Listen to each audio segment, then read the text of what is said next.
السلام علیکم، میرے چینل کہانی کی دنیا میں خوش آمدید۔ آج کی کہانی کا نام ہے قصہ شہزادی عنبر اور بادشاہ کے سوالات کا۔ اگر آپ کو کہانیاں سننا پسند ہیں تو ابھی میرے چینل کو سبسکرائب کریں اور ساتھ میں لگے بیل آئیکن کے بٹن کو بھی پریس کر دیں تاکہ آپ کو ملتی رہیں ویڈیو اپڈیٹس۔ تو چلیے چلتے ہیں آج کی کہانی کی طرف۔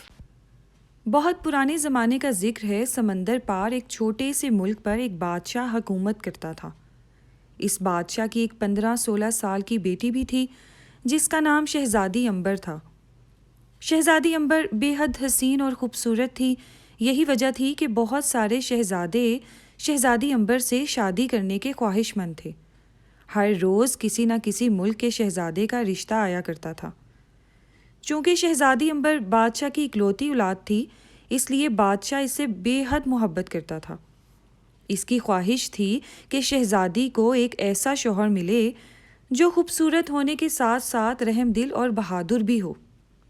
آج بہت سوچ بچار کے بعد اس نے اپنے قاصد تمام ملکوں کے شہزادوں کے پاس یہ پیغام لے کر بھجوا دیے کہ شہزادی عنبر سے شادی کے لیے بادشاہ ان کا امتحان لینا چاہتا ہے۔ جو شہزادہ بھی اس امتحان میں پورا اترے گا، شہزادی عنبر کو اس کی دلہن بنا دیا جائے گا۔ اس پیغام کو پاتے ہی بہت سارے شہزادے شہزادی عنبر کے ملک جانے کی تیاری کرنے لگے۔ ان میں سے ہر ایک شہزادے کو امید تھی کہ وہ بادشاہ کے امتحان میں ضرور کامیاب ہو جائے گا۔ تمام شہزادے اپنے اپنے ملکوں سے نکل کر بندرگاہ پہنچ گئے۔ وہاں پر بادشاہ کا ایک خوبصورت جہاز کھڑا تھا۔ یہ جہاز اسی مقصد کے لیے تھا کہ جو شہزادے شہزادی عنبر سے شادی کے خواہش مند ہوں، اس میں بیٹھ کر بادشاہ کے پاس پہنچ جائیں۔ جب شہزادے جہاز میں سوار ہو گئے تو جہاز کے بادبان کھول دیے گئے اور جہاز تیزی سے اپنی منزل کی طرف بڑھنے لگا۔ شہزادے جہاز پر ادھر ادھر گھومتے ہوئے باتیں کرنے لگے۔ وہ سب کے سب بے حد خوبصورت اور ذہین نظر آتے تھے۔ وہ باتوں کے دوران زور زور سے کہکے بھی لگا رہے تھے اور ان کے چہروں سے پتہ چلتا تھا کہ وہ بے حد مسرور ہیں۔ انہی شہزادوں میں ملک خراسان کا شہزادہ بابر بھی تھا۔ وہ ان شہزادوں سے الگ تھلگ عرشے پر بیٹھا ہوا سمندر کی اونچی نیچی لہروں کو دیکھتے ہوئے کچھ سوچ رہا تھا۔ دوسرے شہزادے اس کی طرف دیکھتے ہوئے زیر لب مسکرا رہے تھے۔ ان کی آنکھوں میں شہزادے بابر کے لیے حقارت تھی۔ وہ اسے مغرور اور بد مزاج سمجھ رہے تھے، کیونکہ وہ ان کے ساتھ گھل مل کر بیٹھنے کے بجائے احمقوں کی طرح منہ لٹکا کر ایک طرف بیٹھ گیا تھا۔ اس پر ایک شہزادے نے دوسرے شہزادے سے دھیمے لہجے میں کہا، اگر شہزادی عنبر کی اس احمق شہزادے سے شادی ہو گئی تو میں اپنا نام بدل دوں گا۔ دیکھو تو کیسے بت کی طرح بیٹھا ہے۔ حالانکہ یہ بات آہستگی سے کہی گئی تھی، مگر شہزادہ بابر نے اسے سن لیا اور دھیرے سے مسکرا دیا۔ لگاتار 3 دن کی طویل سفر کے بعد جہاز عنبر شہزادی کے ملک میں پہنچ گیا۔ تمام شہزادے جہاز سے اترے اور ایک دوسرے کے ساتھ ہنسی مذاق کرتے ہوئے شاہی محل کی طرف چل دیے۔ شہزادہ بابر ان کے پیچھے سر جھکائے چل رہا تھا۔ ابھی وہ لوگ تھوڑی ہی دور گئے تھے کہ انہیں ایک امرودوں کا باغ نظر آیا۔ وہاں پر ایک بہت ہی بوڑھا شخص بیٹھا ہوا تھا۔ اس نے آواز دے کر شہزادوں کو اپنی طرف متوجہ کیا۔ شہزادے اس کے پاس گئے۔ بوڑھے نے اپنی لرزتی ہوئی کمزور سی آواز میں کہا، اے نوجوانوں، میں ایک بہت ہی بوڑھا شخص ہوں، کیا مہربانی کر کے تم میرا ایک کام کرو گے؟ بڑے میاں، یہ تمہاری خوش قسمتی ہے کہ تم میرے ملک میں نہ ہوئے۔ ایک شہزادے نے آگے بڑھ کر کہا، اگر ایسی بات تم میرے ملک میں میرے ساتھ کرتے تو میں تمہاری زبان گدی سے کھنچوا دیتا۔ تم شہزادوں سے اپنا کام کروانا چاہتے ہو؟ کیا یہ تمہارے نوکر ہیں؟ بوڑھے نے گڑ گڑا کر کہا، میں بہت غریب آدمی ہوں، میرے چھوٹے چھوٹے بچے ہیں۔ اپنے باغ سے امرود توڑ کر میں اپنا اور اپنے بچوں کا پیٹ پالتا ہوں، مگر تم میری حالت دیکھ رہے ہو، امرودوں کے درختوں پر چڑھ کر امرود توڑنے سے قاصر ہوں۔ شہزادے بھی انسان ہوا کرتے ہیں اور انسان ہی انسان کے کام آتے ہیں۔ کیا تم میں سے کوئی بھی ایسا نہیں جو میری مدد کر سکے؟ اپنی زبان بند کرو، ایک شہزادے نے آگے بڑھ کر کہا۔ یہ بوڑھا تو سر پر ہی چڑھ رہا ہے۔ یہ کہہ کر اسی نوجوان نے بوڑھے کو ایک ایسا دھکا دیا کہ وہ دور زمین پر جا گرا۔ تمام شہزادوں نے ایک فلک شگاف کہکا لگایا، مگر اسی وقت شہزادہ بابر تیزی سے آگے بڑھا اور بوڑھے کو سہارا دے کر اٹھایا۔ تمام شہزادوں کو جیسے سانپ سونگھ گیا۔ پھر ان میں سے ایک شہزادہ بولا، اس بوڑھے کو سہارا دینے والا یہ نوجوان مجھے شہزادہ تو نہیں لگتا، بلکہ کسی غریب بوڑھے کی ہی اولاد لگتا ہے۔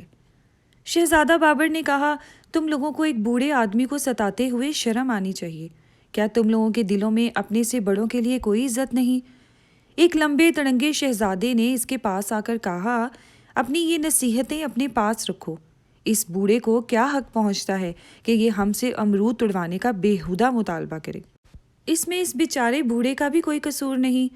وہ تمہاری شکلیں دیکھ کر یہ سمجھا تھا کہ تم لوگ شریف نظر آتے ہو، اس کی بات مان لو گے۔ اس کو کیا پتا تھا کہ تم اتنے مغرور اور بدتمیز ہوگے؟ شہزادے بابر نے جواب دیا اور بوڑھے کے کپڑوں سے گرد جھاڑنے لگا، جو زمین پر گرنے کی وجہ سے اس کے کپڑوں پر لگ گئی تھی۔ اس کی بات سن کر تمام شہزادوں کے چہرے غم و غصے کی شدت سے سرخ ہو گئے۔ اس لمبے تڑنگے شہزادے نے اپنے ساتھیوں سے کہا، اس بیوقوف شہزادے کو ایک غریب بوڑھے کی حمایت میں ہماری سخت بے عزتی اور توہین کی ہے۔ اب ہم اسے زندہ نہیں چھوڑیں گے۔ اس کی بات سن کر تمام شہزادوں نے تائید کی۔ ایک شہزادہ جو اپنے آپ کو تلوار کا دھنی سمجھتا تھا، اپنی میان سے تلوار نکال کر بولا، میں اس احمق سے تم سب کی بے عزتی کا بدلہ لوں گا۔ شہزادے بابر نے بوڑھے کو ایک طرف ہٹا دیا اور اپنی تلوار نکال کر اس نوجوان شہزادے کے مقابلے میں ڈٹ گیا، مگر وہ نوجوان شہزادہ شہزادے بابر کے سامنے زیادہ دیر تک نہ جم سکا۔ شہزادے بابر نے پینترے بدل بدل کر تلوار کے ایسے ایسے ہاتھ دکھائے کہ مد مقابل جلد ہی بے بس ہو گیا۔ شہزادہ بابر نے تلوار کا ایک ایسا ہاتھ مارا کہ اس شہزادے کی تلوار اس کے ہاتھ سے نکل کر فضا میں بلند ہوئی اور اس کی نوک امرود کے درخت پر لٹکے ہوئے ایک بڑے سے امرود میں پیوست ہو گئی، اور پھر تلوار اس امرود میں لٹکی ادھر ادھر جھولنے لگی۔ تمام شہزادے حیرت سے یہ ماجرا دیکھ رہے تھے۔ شہزادہ بابر نے آگے بڑھ کر تلوار کی نوک اس شہزادے کے سینے پر رکھ دی۔ اگر وہ چاہتا تو اس کو ہلاک بھی کر سکتا تھا۔ ہارنے والے شہزادہ شرمندہ ہو کر ایک طرف سر جھکا کر کھڑا ہو گیا۔ اپنے ساتھی شہزادے کی شکست نے دوسرے شہزادوں کو مزید ناراض کر دیا۔